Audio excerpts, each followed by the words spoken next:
Hello everyone, RS academy एके tube पे आप सभी का स्वागत है। आज हम पढ़ेंगे हमारा paper environment and ecology BAS 104 BAS 104।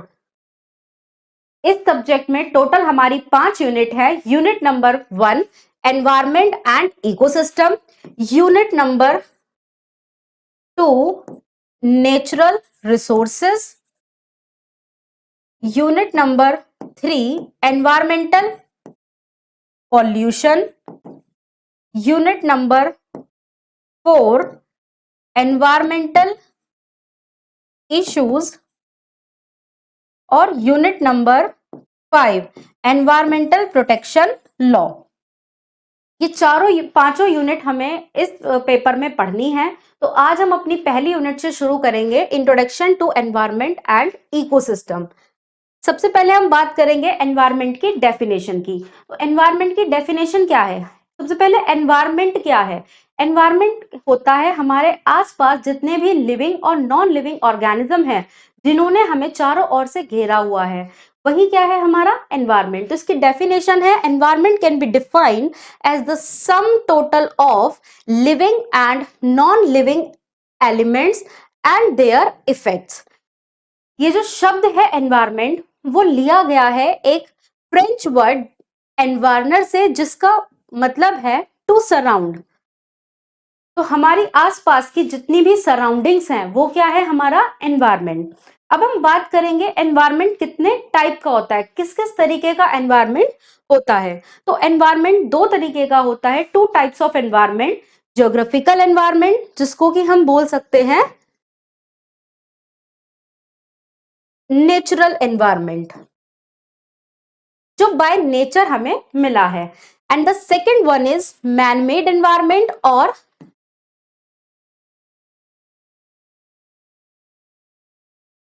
Anthropogenic environment. Anthropogenic environment that is also called artificial environment. सबसे पहले हम बात करेंगे ज्योग्राफिकल एनवायरमेंट की। Geographical environment is a terrestrial environment that is a creation of natural complex natural and environmental condition, जो हमें by nature मिला है, जिसमें कि हमारा कोई रोल नहीं है। उसको ना हम बना सकते हैं, सिर्फ हम उसको किसी लेवल पे डिस्ट्रॉय कर सकते हैं। उसके बाद आता है हमारा second artificial environment. This is a man made environment और ह्यूमन मेड एनवायरमेंट। अगर हम इसको एक एग्जांपल के थ्रू समझें, तो अगर मैं इस कमरे की सारी लाइट ऑफ कर दूं, तो यहाँ पे जो नेचुरल लाइट है दैट इज नेचुरल एनवायरमेंट। लेकिन अभी मैंने इस कमरे में लाइट ऑन करके यहाँ की जो लाइट है वो अपने अकॉर्डिंग चेंज की है, दैट इज आर्टिफिशियल एनवायरमेंट। जब हम अपने नेचुरल एनवायरमेंट को अपने अकॉर्डिंग मॉडिफाई करते हैं, that is made up of man made environment. Next is components of environment. हमारे पास एनवायरमेंट में दो कंपोनेंट है। कंपोनेंट का मतलब होता है एनवायरमेंट किन किन चीजों से मिलकर बना है। इस शब्द कंपोनेंट का मतलब होता है कोई भी चीज किन चीजों से मिलकर बनी है। तो हमारा एनवायरमेंट दो चीजों से मिलकर बना है। First is biotic components and the second one is abiotic components. सबसे पहले हम बात करेंगे बायोटिक कंपोनेंट्स की। बायोटिक कंपोनेंट्स में आते हैं हमारे सारे लिविंग ऑर्गेनिज्म। बायोटिक कंपोनेंट्स का मतलब होता है लिविंग लिविंग ऑर्गेनिजम्स जो हैं हमारे, वो क्या है। अगर हम बात करें तो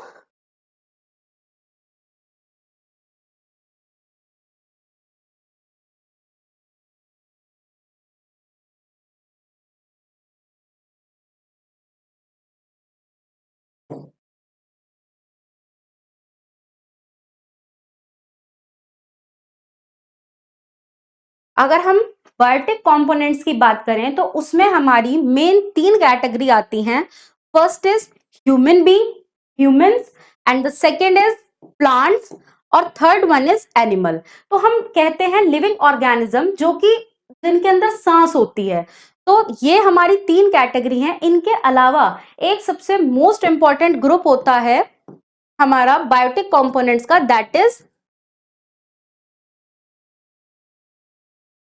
माइक्रो ऑर्गेनिज्म, ये हमारे सबसे इंपॉर्टेंट लिविंग ऑर्गेनिज्म भी होते हैं। इसके बाद इनको हम अलग से कैटेगराइज करेंगे, जिसके बारे में हम आगे बात करेंगे। इसके बाद आते हैं हमारे एबायोटिक कंपोनेंट्स, या फिर हम कह सकते हैं हमारा non living part of ecosystem.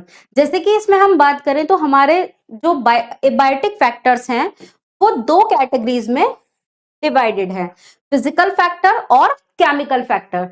जैसे कि फिजिकल फैक्टर में हमारा आता है temperature, water, soil, atmospheric pressure. ठीक है, जैसे कि हमारी सॉइल है, ठीक, वो क्या है, हमारा फिजिकल कंपोनेंट्स है। टेम्परेचर है, वाटर है, ये सब क्या है, हमारे फिजिकल फैक्टर्स हैं, फिजिकल एबायोटिक फैक्टर्स। उसके बाद जितने भी हमारे केमिकल कंपोजिशन है, ठीक, जैसे कि water, oxygen, carbon, phosphorus, nitrate, sulphur, ये सब क्या है, हमारे केमिकल कंपाउंड्स हैं, जो कि पार्ट है किसका, हमारे एबायोटिक कंपोनेंट्स का। The next one is segments of environment. ये हमारा इस यूनिट का सबसे इंपॉर्टेंट टॉपिक है। हर बार पेपर में इसके ऊपर एक क्वेश्चन जरूर आता है कि explain the segments of environment. तो हम सेगमेंट्स के बारे में अगर बात करें तो सेगमेंट शब्द का मतलब है पार्ट, कि हमारा जो एनवायरनमेंट है वो कितने पार्ट्स में डिवाइडेड है, हमने एनवायरनमेंट को कितने पार्ट में डिवाइड किया हुआ है। There is a 4 major segments of environment. First one is atmosphere, next is hydrosphere, lithosphere and biosphere. अब हम सबसे पहले बात करेंगे एटमॉस्फेयर की। मैं यहां पे लिख देती हूं, segments of environment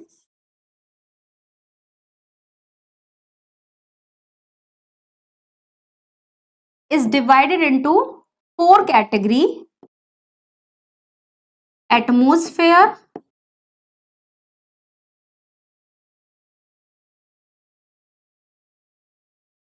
hydrosphere, lithosphere और बायोस्फेयर। बायोस्फेयर, अब हम एक एक करके इनको एक्सप्लेन करेंगे। एटमॉस्फेयर, सबसे पहले हम बात करेंगे अपने पहले सेगमेंट की, दैट इज एटमॉस्फेयर। अगर मैं हिंदी में बताऊं तो एटमॉस्फेयर का मतलब है हमारा वायुमंडल। तो एटमॉस्फेयर क्या है, it is a mixture of different gases, it is a mixture of different gases. बहुत सारी गैसेस जो हम हमारे एनवायरनमेंट में पाई जाती हैं वो सब मिलके क्या बनाती हैं, हमारा एटमॉस्फेयर। एटमॉस्फेयर में अगर हम बात करें तो सबसे ज्यादा अमाउंट में जो गैस हमारे पास प्रेजेंट है दैट इज नाइट्रोजन, उसका रेशो क्या है, 78%। उसके बाद आती है हमारी oxygen, carbon dioxide, argon and other gases. तो ये सारी गैसेस मिलके बनाती हैं हमारा एटमॉस्फेयर। एटमॉस्फेयर की 4 लेयर हैं, एटमॉस्फेयर 4 लेयर से मिलकर बना होता है।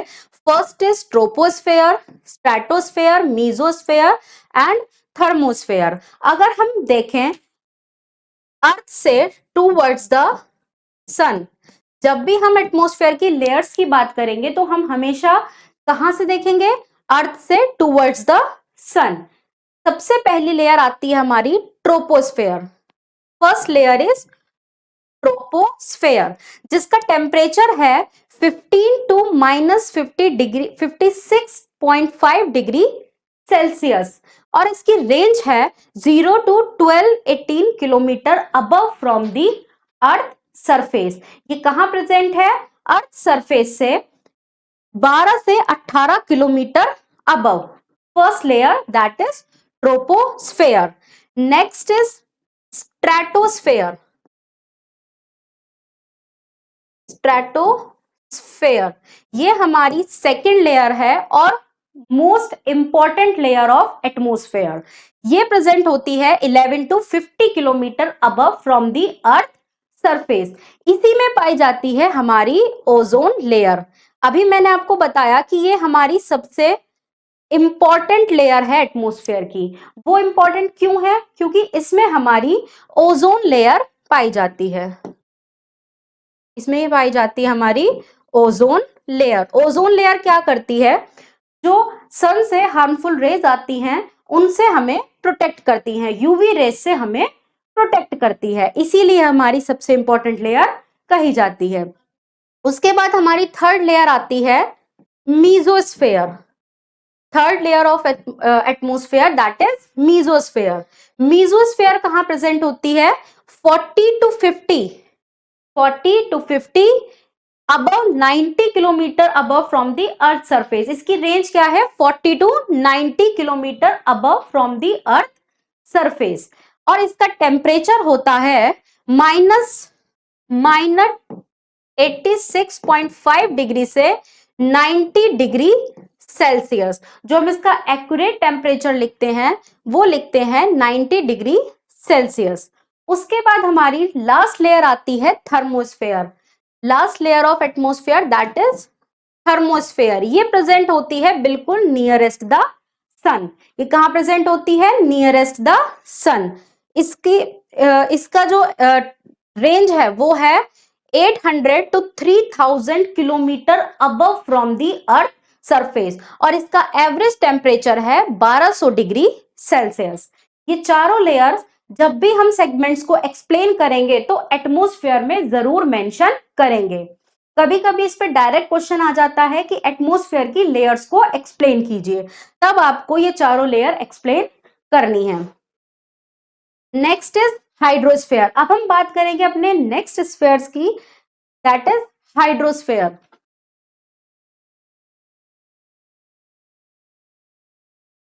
Our next segment is hydrosphere. Hydro means, ये जो शब्द है हाइड्रो, इसका मतलब है पानी। जहां पे भी ये शब्द आता है हाइड्रो, इसका मतलब होता है पानी। कि अब हम किसकी बात कर रहे हैं? हमारे जलमंडल की। तो about 75% of earth surface is made up of water. इसमें कि हमारा 97% वाटर जो है वो है सॉल्ट वाटर, जिसको हम पीने के लिए यूज नहीं कर सकते। 97% पानी कैसा है हमारा? Salt water. अब बचा हमारे पास रेस्ट 3% पानी।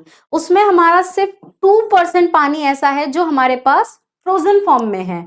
तो हमारे पास जो पोर्टेबल वाटर है वो सिर्फ कितना है? 1%। जब भी हम पानी को सेव करने की बात करते हैं तो हम इस 97 को नहीं करते, हम इस 1% पानी को सेव करने की बात करते हैं। हमें हमारा जो हाइड्रोस्फेयर है उसका सबसे इंपॉर्टेंट पार्ट क्या है? ये 1% ऑफ वाटर। हाइड्रोस्फेयर में भी हमारे वही दो कंपोनेंट्स आते हैं, बायोटिक और एबायोटिक कंपोनेंट। एबायोटिक कंपोनेंट सारे स्फेयर में सेम है। सॉइल, टेम्परेचर, केमिकल कंपाउंड्स, ये क्या है हमारा? Abiotic factor. बायोटिक फैक्टर की अगर हम बात करें तो हमारे हाइड्रोस्फीयर में हमारे बायोटिक फैक्टर क्या हैं? एल्गी। सबसे इंपॉर्टेंट बायोटिक फैक्टर है हमारी एल्गी। एल्गी आपने देखी होगी, एक ग्रीन कलर की काई हमारे पानी वाटर सरफेस के ऊपर आ जाती है, दैट इज कॉल्ड एल्गी। वो यहाँ पे सबसे इंपॉर्टेंट रोल प्ले करती है, जिसके बारे में हम आगे डिस्कस करेंगे। उसके बाद आते हैं हमारे एक्वेटिक एनिमल। उसके बाद आते हैं हमारे एक्वेटिक एनिमल्स। ये सब क्या है? हमारा biotic part of hydrosphere. Next is lithosphere. Litho इस शब्द का मतलब है लैंड सरफेस।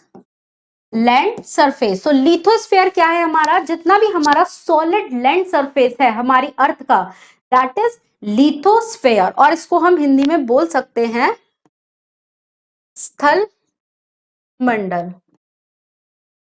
तो हमारे लिथोस्फेयर का जो सबसे इंपॉर्टेंट कंपोनेंट है वो है हमारा सॉइल। हमारे लिथोस्फेयर का सबसे इंपॉर्टेंट कंपोनेंट है सॉइल। ये बनाता है हमारे लिथोस्फेयर की सबसे upper most layer, that is pedosphere. That is pedosphere.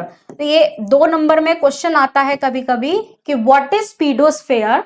तो पीडोस्फेयर क्या है? The upper most layer of lithosphere which is made up of soil is called pedosphere. अब इसमें भी हम बात करेंगे हमारे लिथोस्फेयर के बायोटिक कंपोनेंट्स की और एबायोटिक कंपोनेंट्स की। लिथोस्फीयर के बायोटिक कंपोनेंट्स क्या होंगे? सारे लिविंग ऑर्गेनिज्म, जिसमें कि आते हैं ह्यूमंस, प्लांट्स, माइक्रो ऑर्गेनिज्म और एनिमल। ये सब क्या है?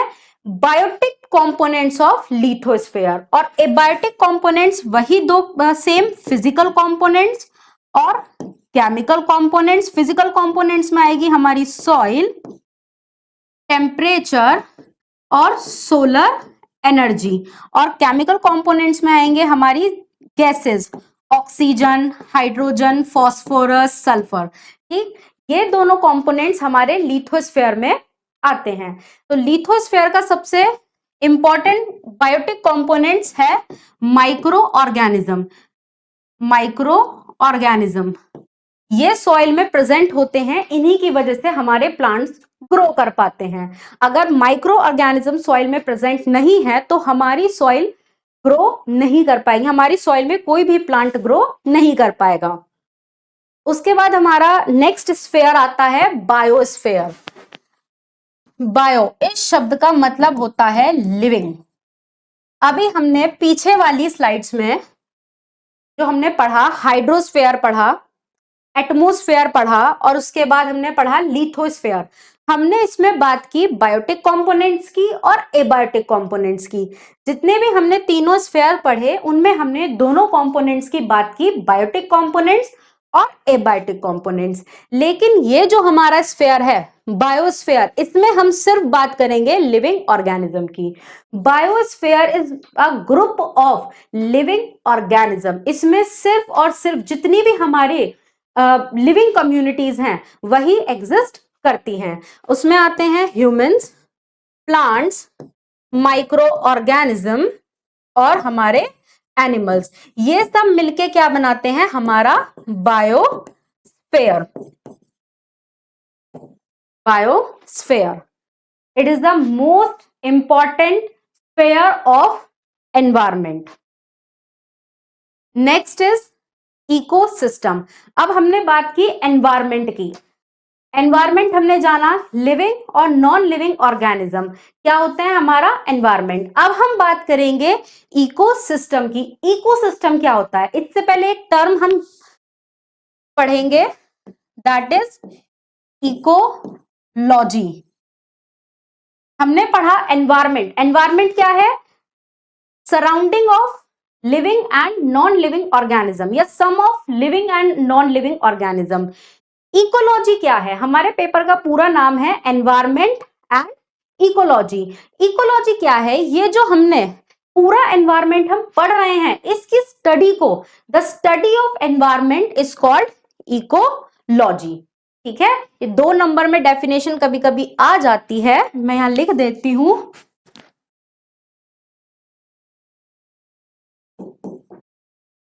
The study of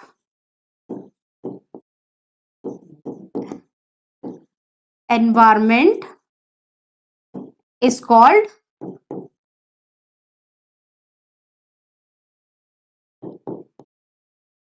ecology. The study of environment is called ecology. अब हम बात करेंगे अपने इकोसिस्टम की। इकोसिस्टम क्या है? हमारे लिविंग और नॉन लिविंग ऑर्गेनिज्म का आपस में जो कनेक्शन है, inter relationship of living and non-living organism is called ecosystem. Ecosystem was first coined by A.G. Tinsley.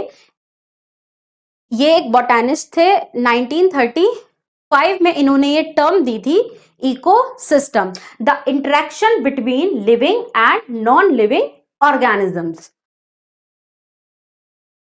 2 तरीके का इकोसिस्टम हमारे पास होता है।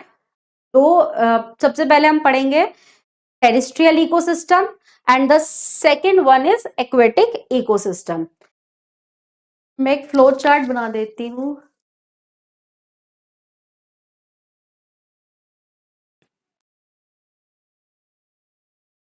Type of ecosystem. Type of ecosystem, हमारा इकोसिस्टम टू टाइप का होता है। First one is terrestrial ecosystem and the second one is aquatic ecosystem. जैसे कि अभी हमने एनवायरमेंट में पढ़ा लिथोस्फेयर और हाइड्रोस्फेयर। अब हम इकोसिस्टम में इसको डिवाइड करते हैं टेरेस्ट्रियल इकोसिस्टम और एक्वेटिक इकोसिस्टम में।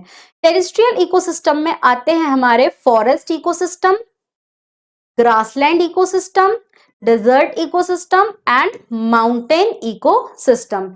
ये सब बहुत डिटेल में हमें नहीं पढ़ना है, हमें सिर्फ इसका जनरल इंट्रोडक्शन पढ़ना है कि कितने टाइप के फॉरेस्ट हमारे यहाँ एग्जिस्ट करते हैं। Tropical rain forest, temperate forest and boreal forest. ये हम एक बार और नेचुरल रिसोर्सेज वाली यूनिट में पढ़ेंगे।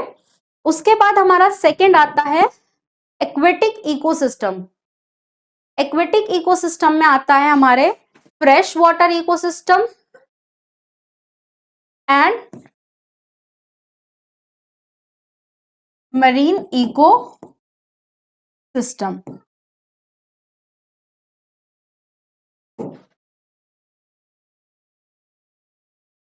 फ्रेश वाटर इकोसिस्टम भी हमारा दो पार्ट में डिवाइडेड है, लॉटिक एंड लेंटिक। लॉटिक मतलब फ्लोइंग वाटर, जैसे कि हमारी रिवर्स होती हैं, एंड लेंटिक इकोसिस्टम जो कि हमारे होते हैं लेक्स और पोन्ड्स, मतलब स्टेबल वाटर।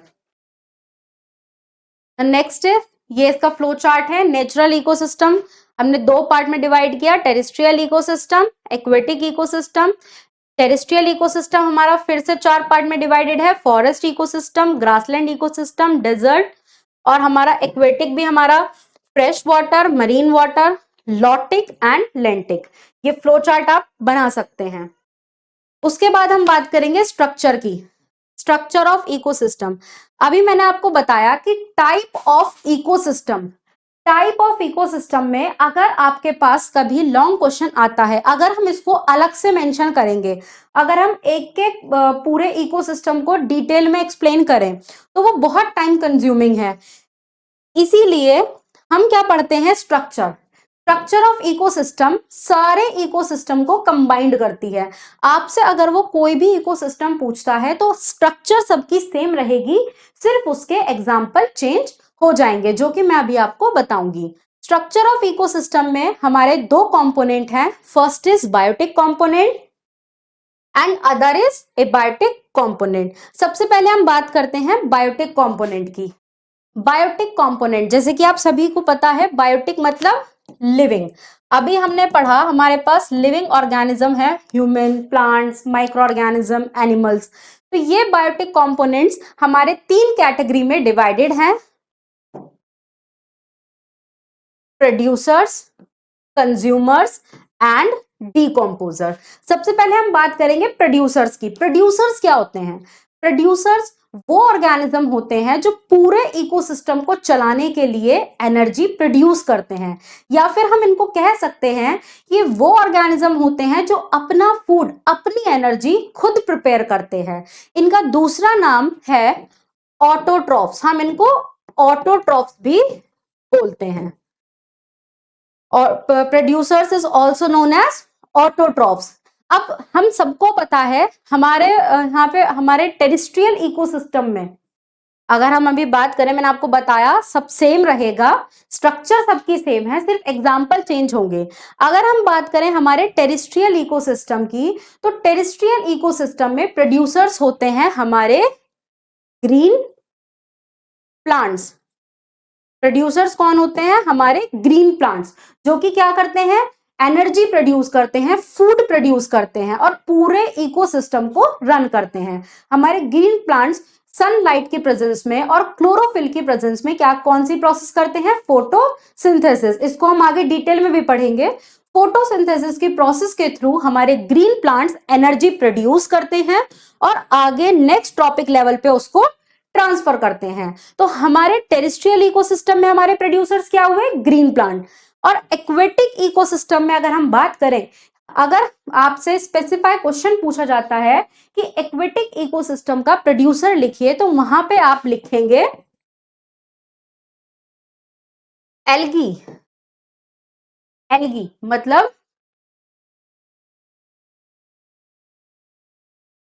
साइनोबैक्टीरिया या फिर फाइटोप्लैंक्टॉन्स।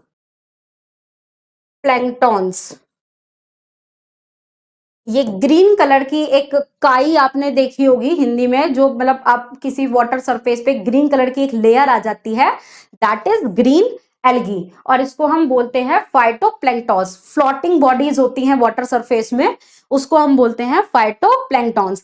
ये क्या करती हैं, जैसे हमारे टेरेस्ट्रियल इकोसिस्टम में ग्रीन प्लांट्स हमारे लिए एनर्जी प्रोड्यूस करते हैं, ऐसे ही एक्वेटिक इकोसिस्टम में ये एल्गी क्या करती है, सनलाइट की प्रेजेंस में एनर्जी प्रोड्यूस करती है पूरे इकोसिस्टम को रन करने के लिए। तो प्रोड्यूसर्स की डेफिनेशन सेम रहेगी दोनों ही इकोसिस्टम में, लेकिन उनके एग्जाम्पल दोनों में अलग होंगे। उसके बाद आते हैं कंज्यूमर, इसको हम बोलते हैं ट्रॉपिक लेवल। ये जो हमारा सीक्वेंस है, प्रोड्यूसर, कंज्यूमर एंड डीकम्पोजर्स, इसको हम बोलते हैं ट्रॉपिक लेवल। तो हम फर्स्ट ट्रॉपिक लेवल से अब दूसरे ट्रॉपिक लेवल पे आ गए हैं। अब हम बात करेंगे कंज्यूमर्स की।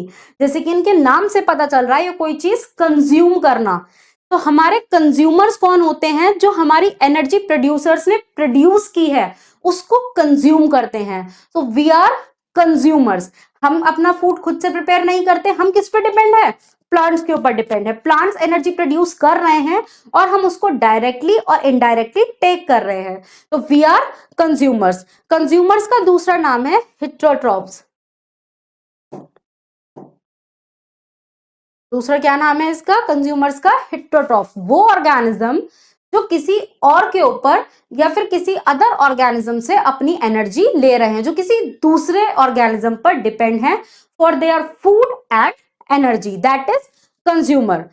कंज्यूमर्स फर्दर 3 कैटेगरी में डिवाइड हैं, प्राइमरी कंज्यूमर, सेकेंडरी कंज्यूमर और टर्शरी कंज्यूमर। अब हम देखते हैं कि ये क्या है।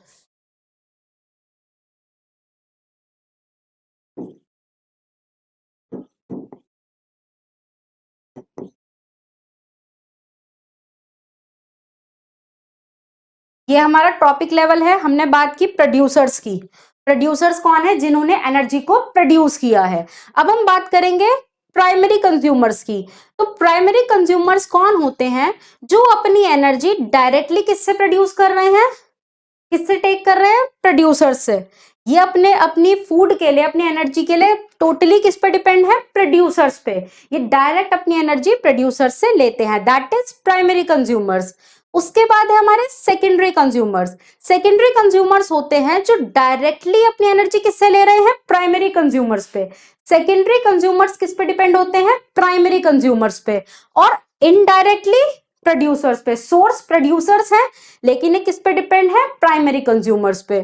टर्शरी कंज्यूमर्स कौन होते हैं, जो डायरेक्टली किस पे डिपेंड होते हैं, सेकेंडरी कंज्यूमर से। ये अपनी एनर्जी किससे ले रहे हैं, सेकेंडरी कंज्यूमर से। और लास्ट डीकम्पोजर्स किस पे डिपेंड है, टर्शरी कंज्यूमर्स पे। तो प्राइमरी कंज्यूमर्स कौन हुए, जो डायरेक्टली अपनी एनर्जी किससे लेते हैं, प्रोड्यूसर से। सेकेंडरी कंज्यूमर्स डायरेक्टली एनर्जी किससे लेंगे, प्राइमरी कंज्यूमर से। और टर्शरी कंज्यूमर्स डायरेक्टली अपनी एनर्जी किससे लेंगे, सेकेंडरी कंज्यूमर से। जैसे कि एक एग्जाम्पल के थ्रू इसको समझते हैं।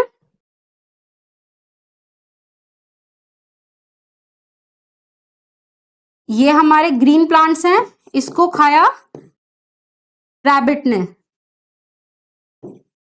ये हमारी ग्रास है, ग्रीन प्लांट्स, इसको कंज्यूम किया रैबिट ने। रैबिट को खाया फॉक्स ने, इसको खाया लायन ने। और जब ये लायन को किसने कंज्यूम किया आफ्टर डिकम्पोजिशन, माइक्रो ऑर्गेनिजम्स ने। तो ये क्या है, ग्रास क्या है यहाँ पे हमारा प्रोड्यूसर, रैबिट क्या है, प्राइमरी कंज्यूमर, जो डायरेक्टली किस पे डिपेंड है, प्रोड्यूसर्स पे। उसके बाद फॉक्स क्या है यहाँ पे हमारा, सेकेंडरी कंज्यूमर, जो डायरेक्टली किस पे डिपेंड है, प्राइमरी कंज्यूमर्स पे। लायन क्या है हमारा, टर्शरी कंज्यूमर, जो किस पे डिपेंड है डायरेक्टली, अपने सेकेंडरी कंज्यूमर्स पे। और लास्ट में है माइक्रो ऑर्गेनिज्म और डीकम्पोजर, जो अपनी एनर्जी किससे लेंगे, टर्शरी कंज्यूमर्स से।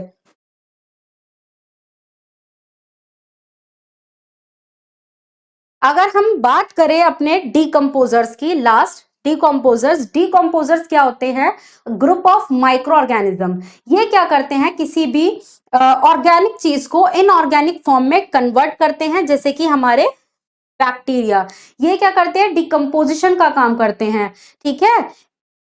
डीकम्पोजर्स डायरेक्टली टर्शरी कंज्यूमर्स पे डिपेंड है, लेकिन फूड वेब में हम आगे पढ़ेंगे डीकम्पोजर्स इन सारे अपने से ऊपर ट्रॉपिक लेवल वालों से एनर्जी ले सकते हैं, क्योंकि ये क्या है? माइक्रो ऑर्गेनिज्म है। इनका क्या काम है? जितना भी हमारा ऑर्गेनिक कंपाउंड है उसको ब्रेक करना। तो ये हमने क्या पढ़ी? स्ट्रक्चर ऑफ इकोसिस्टम, जिसमें हमने पढ़ा प्रोड्यूसर्स, कंज्यूमर्स और डीकम्पोजर्स। नेक्स्ट है हमारे एबायोटिक कंपोनेंट्स। एबायोटिक कंपोनेंट्स क्या? हमारे एबायोटिक कंपोनेंट सब में सेम होंगे, चाहे वो हमारा टेरेस्ट्रियल इकोसिस्टम है या फिर हमारा एक्वेटिक इकोसिस्टम है। एबायोटिक कंपोनेंट सब में सेम रहेंगे। वाटर सब जगह कॉमन है, टेरेस्ट्रियल इकोसिस्टम में भी है और एक्वेटिक इकोसिस्टम में भी है। सॉइल दोनों जगह प्रेजेंट है, सनलाइट दोनों जगह प्रेजेंट है, टेम्परेचर दोनों जगह प्रेजेंट है, wind, atmosphere, energy and gravity. ये हमारे एबायोटिक कंपोनेंट्स टेरेस्ट्रियल इकोसिस्टम और एक्वेटिक इकोसिस्टम में सेम रहेंगे, क्योंकि ये दोनों जगह कॉमन है। अब अगर मैं आपसे कहूं कि एक्सप्लेन टेरेस्ट्रियल इकोसिस्टम, तो आपको क्या करना है? स्ट्रक्चर सेम रहेगी, प्रोड्यूसर्स, कंज्यूमर, डिकम्पोजर सब सेम रहेंगे, बस आपको इनके एग्जाम्पल चेंज करने हैं। एग्जाम्पल्स में आप क्या लिखोगे? प्रोड्यूसर्स में लिखोगे ट्री, कंज्यूमर्स में अपने अकॉर्डिंग, जैसे कि जो अभी एग्जाम्पल मैंने दिया रैबिट, फॉक्स, ठीक, और डिकम्पोजर्स में माइक्रो ऑर्गेनिज्म जैसे कि बैक्टीरिया और फंगस। नेक्स्ट है फंक्शन ऑफ इकोसिस्टम। अब हमने बात की अपनी स्ट्रक्चर की, स्ट्रक्चर हमने पढ़ी जिसमें कि हमने पढ़े प्रोड्यूसर्स, कंज्यूमर, डिकम्पोजर। अब हम बात करेंगे इकोसिस्टम की, कि इकोसिस्टम के फंक्शंस क्या क्या है, इकोसिस्टम हमारे लिए क्या फंक्शन कर रहा है। First is productivity. इकोसिस्टम हमारे लिए प्रोडक्शन करता है फूड का, एनर्जी का, जिसकी वजह से पूरा एनवायरमेंट रन कर रहा है, ठीक है। हमें एनर्जी, हम कैसे काम कर पा रहे हैं? क्योंकि हमें एनर्जी मिल रही है, तभी तो हम काम कर पा रहे हैं। एनर्जी हम कैसे ले रहे हैं? खाने से। खाना कहाँ से मिल रहा है? डायरेक्टली हमें प्लांट्स से। हम डायरेक्टली, इनडायरेक्टली, अगर नॉन वेजिटेरियंस की भी बात करूं तो वो भी अपना डायरेक्टली इनडायरेक्ट फूड कहाँ से ले रहे हैं? हमारे ग्रीन प्लांट से। तो सबसे पहला फंक्शन जो इकोसिस्टम हमारे लिए करता है वो है प्रोडक्टिविटी। सिर्फ एनर्जी की नहीं, सिर्फ फूड की नहीं, ऑक्सीजन, जितनी भी हमारी ऑक्सीजन प्रोड्यूस होती है वो कहां से होती है? हमारे ग्रीन प्लांट से। तो एनर्जी का, न्यूट्रिएंट्स का और फूड का प्रोडक्शन हमारा इकोसिस्टम हमारे लिए करता है। एनर्जी फ्लो सेकंड, दूसरा इकोसिस्टम का क्या फंक्शन है? Energy flow. अभी मैंने आपको बताया कि एनर्जी प्रोड्यूस कहां से हो रही है? प्रोड्यूसर से। उसके बाद वो किसको मिल रही है? कंज्यूमर्स को। कंज्यूमर्स में भी पहले प्राइमरी कंज्यूमर्स को, फिर सेकेंडरी कंज्यूमर्स को, फिर टर्शरी कंज्यूमर्स को, उसके बाद डिकम्पोजर्स को। अगर हम देखें तो एक ट्रॉपिक लेवल से दूसरे ट्रॉपिक लेवल पे जो एनर्जी पहुंच पा रही है उसको फंक्शन कौन कर रहा है? उसका इकोसिस्टम। वो इकोसिस्टम के थ्रू, फूड चेन के थ्रू ही वो एनर्जी पूरे इकोसिस्टम में रन कर पा रही है। उसके बाद है डीकम्पोजिशन, ठीक है। It is the process of breakdown of dead organic material. Decomposition ये कौन करता है? हमारे डीकम्पोजर्स करते हैं। डीकम्पोजर्स मतलब माइक्रो ऑर्गेनिज्म। ये क्या करते हैं? जितना भी हमारा डेड ऑर्गेनिक मटेरियल है उसको ब्रेक डाउन करते हैं सिंपल मॉलिक्यूल्स में, ठीक। अगर मैं सिंपल लैंग्वेज में बताऊं तो अगर जितनी भी हमारी डेड लीव्स हैं, ठीक है, या फिर हमारा कोई एनिमल बॉडी है या ह्यूमन बॉडी है, आफ्टर डेथ हमारे माइक्रोब्स क्या करते हैं? उसको एज अ फूड कंज्यूम करते हैं और उसको डिकम्पोज करते हैं एक सिंपल मॉलिक्यूल में। इस प्रोसेस को हम बोलते हैं डीकम्पोजिशन, ठीक है। उसके बाद आती है हमारी न्यूट्रिएंट साइकिल। न्यूट्रिएंट साइकिल में जितने भी हमारे एलिमेंट्स है, कार्बन है, सल्फर है, फास्फोरस है, नाइट्रोजन है, ये जो है ये हम कैसे हमें एटमॉस्फेयर से मिल रहे हैं और कैसे वापस एटमॉस्फेयर में जा रहे हैं, ये जो पूरी साइकिलिंग है इसको कौन रन कर रहा है? हमारा इकोसिस्टम। इसीलिए ये हमारा क्या है? न्यूट्रिएंट साइकिल हमारे इकोसिस्टम का बहुत इंपॉर्टेंट फंक्शन है। उसके बाद आता है क्लाइमेट रेगुलेशन, या फिर हम कह सकते हैं टेम्परेचर बैलेंस। सर्दी होती है, गर्मी होती है, स्प्रिंग सीजन होते हैं, ये जितना भी हमारा रेगुलेशन है, जो हमारा टेम्परेचर रेगुलेट हो रहा है, वो कौन कर रहा है? हमारा इकोसिस्टम। किसके थ्रू कर रहे हैं? हमारे प्लांट्स के थ्रू। अगर बारिश बहुत ज्यादा होगी तो टेम्परेचर कैसा होगा? थोड़ा लो होगा। अगर बारिश नहीं होगी तो टेम्परेचर कैसा होगा? ज्यादा होगा। तो ये जो रेगुलेशन है ये कौन परफॉर्म कर रहा है? हमारा इकोसिस्टम। उसके बाद आता है हमारा नेक्स्ट वाटर रेगुलेशन, या हम इसको कंबाइंड कह सकते हैं रेगुलेशन फंक्शन। इसको हम कंबाइंड कह सकते हैं रेगुलेशन फंक्शन। जितनी भी हमारे रेगुलेशन है, चाहे वो हमारे गैसेस का रेगुलेशन है या फिर हमारे न्यूट्रिएंट रेगुलेशन है या हमारा वाटर रेगुलेशन है, कैसे एटमॉस्फेयर से मतलब बाय नेचर वाटर हमें मिल रहा है, कैसे वो वापस पूरी हाइड्रोलॉजिकल साइकिल है कि बारिश होती है, हमें पानी मिलता है, उस बार इवेपोरेट होके वो वापस एटमॉस्फेयर में जा रहा है। तो ये पूरी जो एक साइकिल है, इस सारी साइकिल को कौन रन कर रहा है? हमारा इकोसिस्टम। और इसमें सबसे इंपॉर्टेंट फैक्टर जो है वो है हमारे प्लांट्स। ये पूरा जो रेगुलेशन है किसके थ्रू हो रहा है? प्लांट्स के थ्रू। तो हमारे जो प्लांट्स हैं वो हमारे इकोसिस्टम का सबसे इंपॉर्टेंट पार्ट है। प्लांट्स प्रोड्यूसर्स भी हैं। हैबिटेट प्रोविजन, इसको हम कह सकते हैं प्रोटेक्शन फंक्शन। प्रोटेक्शन फंक्शन, ठीक है। हमारा जो इकोसिस्टम है उसने हर एक ऑर्गेनिज्म को प्रोटेक्ट करने का भी काम किया है।